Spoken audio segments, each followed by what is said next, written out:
Welcome back. Today's subject is one that has always fascinated me. Number one songs that kind of make you scratch your head and wonder why they went to number one because they seemingly broke all the rules. Take a look at your typical number one song over the history of rock and roll. And usually there's sort of a formula. Something about love and romance is always a winner, maybe love even in the title.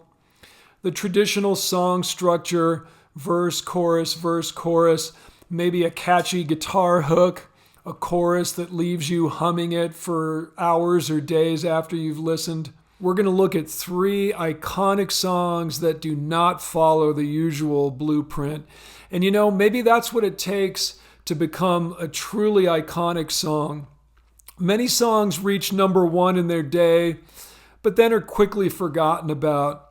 So perhaps it's the ones that really innovate and break the rules that are remembered for decades after. That's certainly the case with these. If you're liking the content here, please make sure you're subscribed, like the videos, love to hear your comments. You may notice if you look in the comments, I respond to pretty much every one. Love to interact there. And of course, financially, buy me a coffee and PayPal are great ways to make a contribution. Those are very much appreciated. There is a house in New Orleans they call the rising sun, and it's been the ruin of many a poor boy. And God, I know I'm one. When a British band from Newcastle called the Animals decided to record a traditional American folk song about a whorehouse in 1964, I'm sure they had no idea that it would become a hit, much less a number one in the US, the UK, and Canada. But that's exactly what happened with the House of the Rising Sun. Described as the first folk rock hit, Rising Sun probably had its origins in one or more Old English folk songs. There have been bawdy houses and pubs in England known as the Rising Sun. And listen to these lines from an Old English folk song called She Was a Rum One. If you go to Lowestoft and ask for the Rising Sun, there you'll find two old whores, and my old woman is one. So the lyrics are different, but the cadence of those lines definitely sounds very similar, doesn't it? So what exactly is it that makes this an unlikely hit? Well, first and foremost, the subject matter. Again, we're singing about a whorehouse here. In 1964, that was pretty bold. Think about what the Beatles were singing about around this time, for example. Now, I guess the reason they got away with it is it's a little bit cryptic. I remember, for instance, being a very young kid and hearing this song and understanding that there was some sense of foreboding there, but not exactly knowing what was so bad about this House of the Rising Sun. Second, musically, it's very dark. It's got a distinct minor key feel. And that haunting Vox Continental organ played by Alan Price seems to be a sort of preview of what Ray Manzarek and the Doors would be doing a few years down the road. Also, it was quite long. The original album version clocks in at nearly 4.5 minutes. Now, there was a radio edit, but even that was 3 minutes, which isn't exactly short in terms of radio play in the early 60s. And then there's that vocal. Again, listen to the top 10 in 1964. I doubt you'll find another singer belting out his soul in the same primal way that Eric Burdon does here. Just one of the many ways that this song was way ahead of its time. Musically, it's very simple, repetitive, hypnotic, trance-like. Just a handful of chords: A minor, C, D, F, E. It's kind of tricky on the right hand. I've often used this song as sort of a right hand exercise for my guitar students. The thing about it is it's just relentless, and it's kind of quick, and it's tough to keep up without messing up.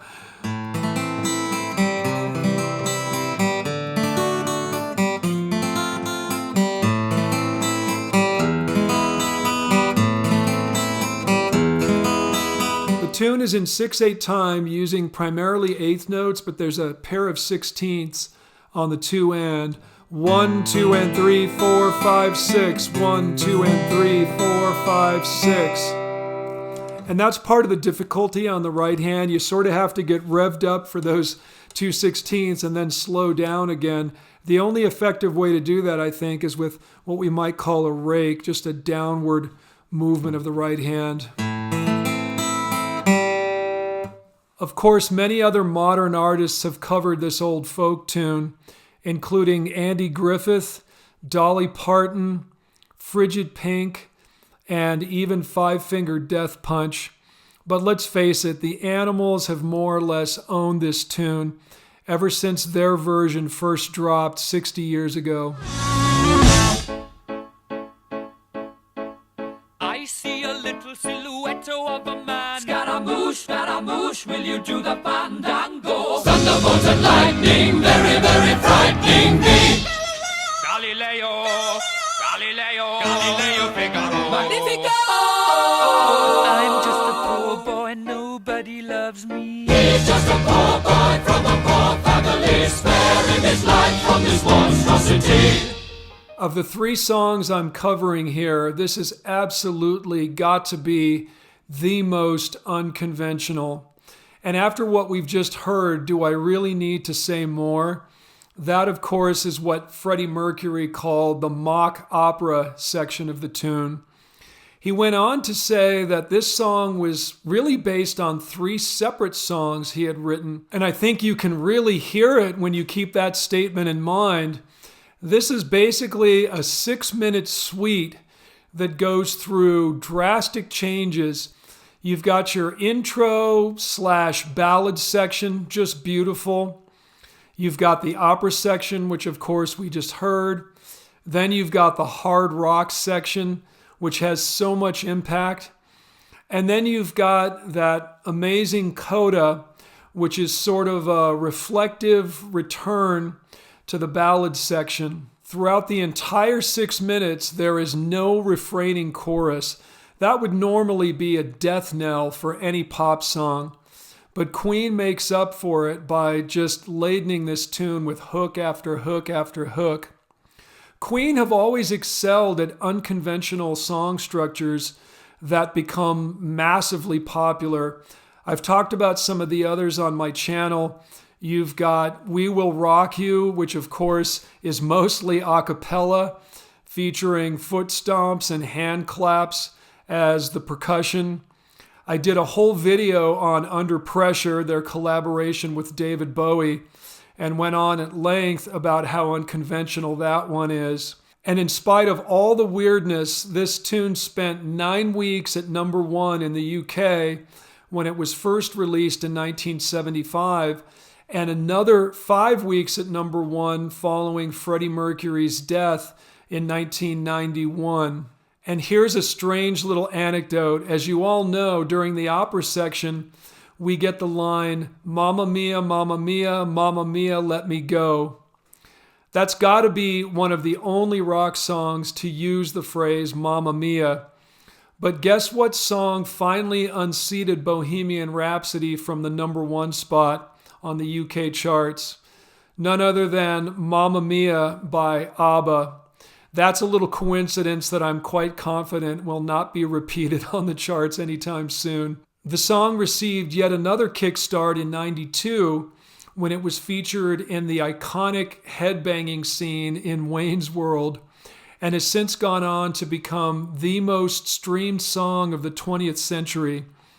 And I think that Wayne's World scene resonated with so many people because it perfectly captures the emotional roller coaster ride that is listening to this song. That's just what you want to do after several minutes of pent-up emotion and then the release that comes from that killer guitar riff. Oh, mamma mia, mamma mia, mamma mia, let me go. Beelzebub has a devil put aside for me.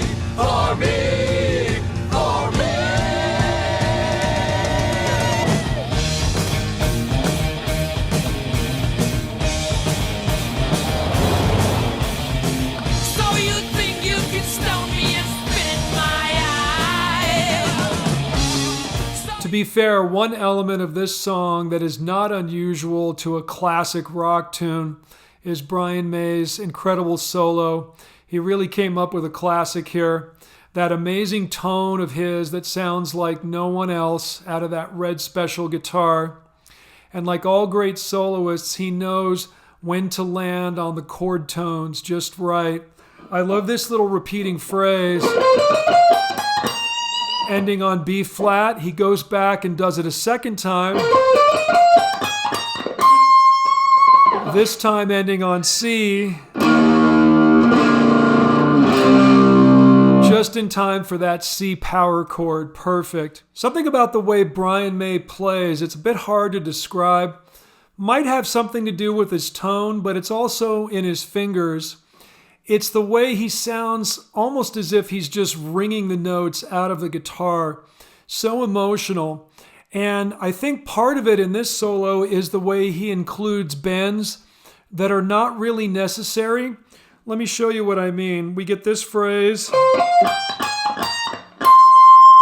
Most people would have done that, just moved up here to fret 20.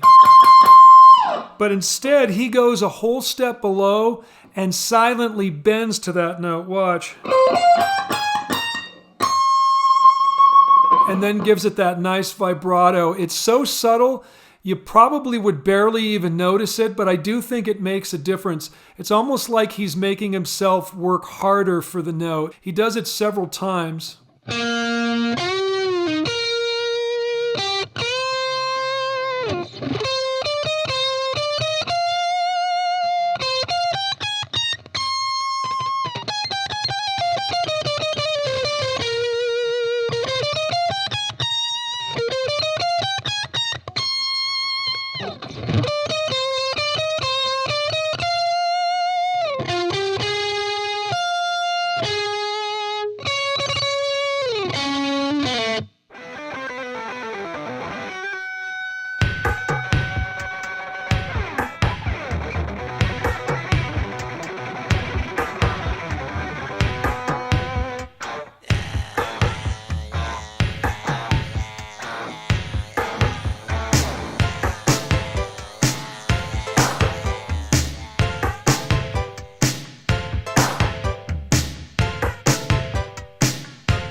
So right out the gate, we get a big surprise with this one.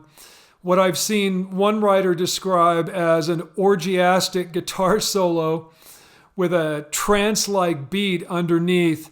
Not exactly your usual pop music fare. Now this would have been a bit less shocking if it had come from, say, a hard rock band. But coming from an artist like Prince, who, especially up until this album, had been firmly placed in the R&B/funk category, it was quite a shock. And the solo itself is really out there. It's got a great uninhibited feel to it. It's in B Phrygian mode, which always gives an exotic feel. Think sort of Spanish flamenco when you think of Phrygian mode.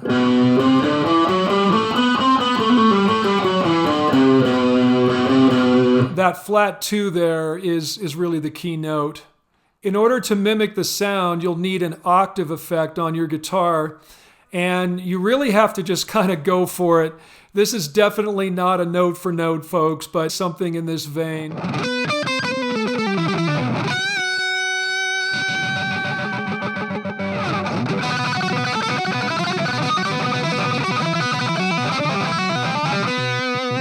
When Doves Cry was, of course, the lead single from Prince's smash album Purple Rain and was written specifically for the film that accompanied the album.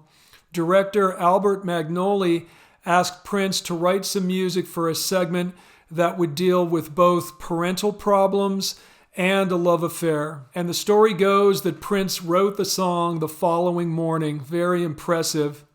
And he absolutely managed to weave in both themes that the director had asked for. It's clever what he does. The verses generally deal with the love affair portion, and the choruses deal with the parental issues. I love verse 2. Dream, if you will, a courtyard, an ocean of violets in bloom. Animals strike curious poses. They feel the heat between me and you.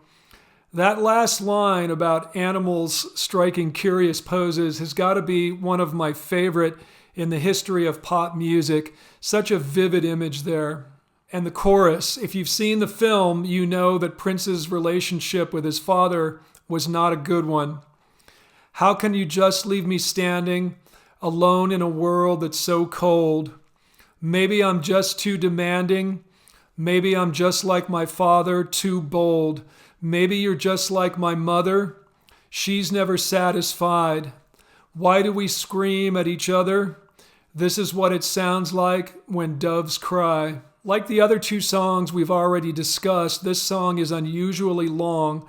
It clocks in at nearly 6 minutes. But I think the most unorthodox feature of this one is something that I bet most of you never even thought of. It's so obvious once it's pointed out. But it's the fact that this song has no bass. Prince was famous for this. Think of Kiss, another great hit that he had, which has no bass guitar. Now again, how many number one songs in rock/pop music history have not featured bass guitar? Not many. And I have to admit, I never really thought about it until years later.